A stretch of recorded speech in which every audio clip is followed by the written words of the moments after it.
Alright, so we are back for another video, guys, and today we're gonna check the Moondrop Quarks. So in my unpacking, this is one of the few that I'm really interested to check out because it's a sub $20 Moondrop, and you guys know I love my Moondrop Spaceship. So the Spaceship has been one of my top recommendations for gaming, for versatility of use as well. Under $20, it's a really great value. And now with the Quarks, it has a different quirkiness to it. And as you can see from the title, guys, I'm liking my listen on this. It definitely has that space in the $20 range and can be popular for a lot of people, and we are gonna find out why. So looking at the box itself, it's actually very minimalist in box here. So very small, one of the smaller Moondrop packages that I have seen. So inside, of course, you're gonna get your IE. Inside you're gonna get a case as well, 3 pairs of ear tips as well, and of course some manuals. So pretty minimalist box overall. The build quality on this, firstly, the look is quite unique on this. It has that maybe retro vibe to it. It has that maybe Game Boy color vibe to it. So that's the first thing that I thought of when I saw the design. You have that see-through design with that maybe white see-through plastic here. So built of mostly plastic, and you have that bullet style as well. So yeah, definitely that look for me is quite unique. It has that unique vibe to it that makes it different from other IEMs. That's that also some art at the side with that left and right indicator here, and also bullet style in design as well. This is not your IEM design here, so no ear hooks, but you can still wear it with a normal earphone design and also ear hooks design as well, much like the Blonde 03. That will be up to you. So looking at the cable, it's gray in color, quite soft here as well actually. Kind of reminds me of maybe the Fail Poppy in this regard. There's one con that I noticed here though. There's no reinforcement from the cable to the lobes itself. So compared to the Moondrop Spaceship, you have that maybe rubber reinforcement. So if you yank it around, your Spaceship might be a bit better in preventing maybe some snap-offs in your cable. So keep that in mind. So this is one of the weaknesses that I have seen from the cable. So you need to maybe take care of your Moondrop Quarks. This is not something that you can just throw around, and especially it's not a metal design here. So definitely notice the build quality, even if it has that maybe retro vibes to it. I would say I do like the Spaceship build quality over your Moondrop Quarks. And of course you have that con of not having removable cables here. So I do see that maybe DIYers, modders can improve the build quality here. It can be a base for them, maybe add a removable system here, and also maybe improve the cable of quality on this, maybe add some reinforcement. So it's something for modders to check out and improve on the design. Now moving to the sound, which is the bigger topic here, of course. So firstly, in general, this is a very Moondrop sound here. Really reminds me of the Moondrop Spaceship, but the Quarks is a bit more relaxed. On the ear, your Spaceship will be more lively in terms of the overall presentation. So I would say from the get-go, the Quarks is not an upgrade per se from the Spaceship. They can both coexist in the collection. It will just depend on your preference here. So the Quarks, I do like the timbre here overall. When I first listened to it, the tonality is really great here. One of the better ones under $20 for sure. It's a more of an enthusiast listen on the ear as well. So it's quite relaxed actually, the overall presentation. More relaxed compared to the Moondrop Spaceship here. So this is one of the few in the $17 range, $20 range that I can listen to for a long listening session without any fatigue. This is fatigue free, not that much aggressive presentation here. So no sibilance, no shoutiness inside for me. So one of the few that has that in the $20 range for the treble sensitive crowd. This is right down your alley. So it's also fairly tight in presentation, even for a dynamic driver. It's actually even if the bass here, we're going to talk about the measurements in a few. Even if the bass is quite elevated in the mix, it's not that overwhelming in the mix because there's not much boom in the bass here, even if it has a dynamic driver presentation. So definitely this more in the relaxed side of things, but I would say it's not boring to listen to. It's kind of like in the middle in the presentation here. So this is still, you know, something that you can listen to on pop tracks, hip hop tracks. This will not be boring to listen to at all. So looking at the sound here, this is definitely more of a Moondrop, you know, type of presentation. Heavily reminds me of the Moondrop Spaceship. Actually, there's some similarities with the Moondrop Spaceship overall. But again, different tuning here. So as you guys can see, the sub bass is more elevated in your Moondrop Quarks. So in the overall presentation, this is you know, a bit more warm and less top end compared to what you get with the Moondrop Spaceship. So this is one of the reasons why this is a bit more you know, toned down compared to the Spaceship. Your Spaceship will have a bit more elevated top end, a bit more aggressive top end compared to the Quarks. So from the sub bass region, you're getting that elevation there.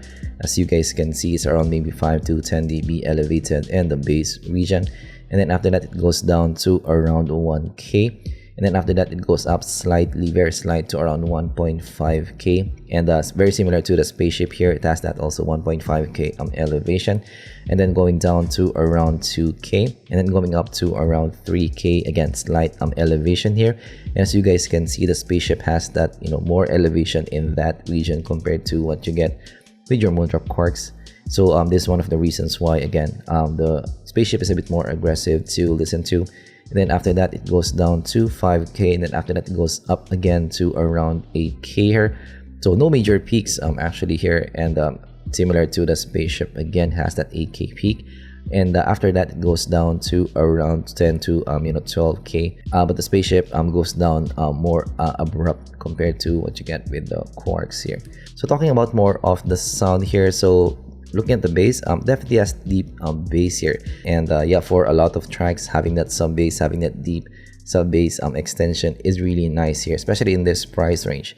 So it does remind me of maybe the VK4 in some ways as well, but yeah, the bass quantity here is, you know, quite substantial overall. But I do like that it's not, again, overpowering. It's quite has some tightness in the overall presentation. This is not your boomy bass, so it's still a dynamic driver bass, so it still has that slam, but yeah, fairly tight in presentation, not overly you know, powerful. So this is not a bass heads IEM for me in any means. So there's more boomy, you know, basses there, like maybe the Blondes of the world, the Minis, the Blonde 03s will be more of a bass heads pair here because of that boom in the bass. It's more of a tight bass, so still because of that you know, bass presentation, the separation is quite good. So it's not overpowering in the mix. Again, more of an enthusiast grade bass here, not that overwhelming in the bass region overall. So maybe it reminds me of the, you know, SSP SSR's type of bass in a way. You know, the presentation is not that overpowering in the mix. So looking at the mids for me, this is again one of the more unique things in the, you know, overall presentation. So there's no shoutiness in the male and, you know, female vocals here overall. So it's one of the few that has that relaxed nature to the vocals. So again, you can listen to this for a long listening session. Again, reminds me of maybe the VK4 in that sense in a way. So because of that, you know, not aggressive presentation, you can actually use this in some gaming as well. So for, you know, some other applications where there's some vocals that maybe is not treated, this can be really good in the overall presentation because it's not that overpowering in the mix, not that aggressive in the mix here. So I'd say in terms of the female vocals, it's where I want it to be. It's like, for example, in Ariana Grande's vocals, it's right where I want it to be in terms of the positioning. Also, the body is quite good for female vocals as well. So for the male vocals, I'd say it's a bit more recessed compared to the female vocals. So I would say it's nearly where I want it to be, but it's not, you know, there, so it's still quite recessed in the mix. But just the male vocals, not the most lush in the overall presentation. Actually, I found some vocals in some tracks to be maybe a touch thinner than what I would like. So I would say, yeah, the male vocals is not the, you know, strength here, but again, the key thing is it's not that aggressive to listen to. I would say it's not, you know, bad overall. I'm just, you know, trying to nitpick, but if you're used to more lively IEMs, you might find this, you know, relaxed to your liking. But what I like about this is in the, you know, snare hits, in some percussions, maybe in upper mids. Again, there's no shoutiness inside here. So this is something that you can listen to for a long listening session. Going towards the highs, so this is not your treble treble heads IEM. So it's not the most technically capable in that sense, not the most detailed pair on top, not the most airy highs that you can buy in that price range. So can be a pro and con for some people. So for some people who's treble sensitive, this will fall right down your alley. But I do like that it has that pretty good body on top. The symbols are not splashy for me, so still quite full in the overall presentation for me. And what I like about it again is on top it doesn't have any sibilance there, so not overly aggressive presentation. Even if you have some symbols, you have some maybe guitar tracks as well, which extends there, not that aggressive to listen to. Soundstage for me is some medium here, not the biggest that I've heard. But still pretty good separation for me for a dynamic driver, because again the bass has that tightness to the overall presentation. This is not your boomy type of bass. In terms of detail, this is one of the weakness for me, not the most detailed pair. So in this price range, the BA counterparts will be better in the detail retrieval over your dynamic driver counterparts. Alright, so comparing it to some IEMs here, of course we are going to compare it to the Moondrop Spaceship. So compared to the Moondrop Spaceship, I would say again, as I mentioned in the intro, they're not an upgrade from the Spaceships. They can coexist in the lineup. So the Moondrop Quarks will be more of a relaxed brother to your Moondrop Spaceship. So the Spaceship is a more lively brother here. So the Spaceship overall has more boomy bass at the bottom, and I would say more upfront bass as well. So in the mix, it can have some mid bass elevation that you can hear in the whole mix. So for some hip hop tracks, for some pop tracks, your Spaceship will have more lively presentation overall.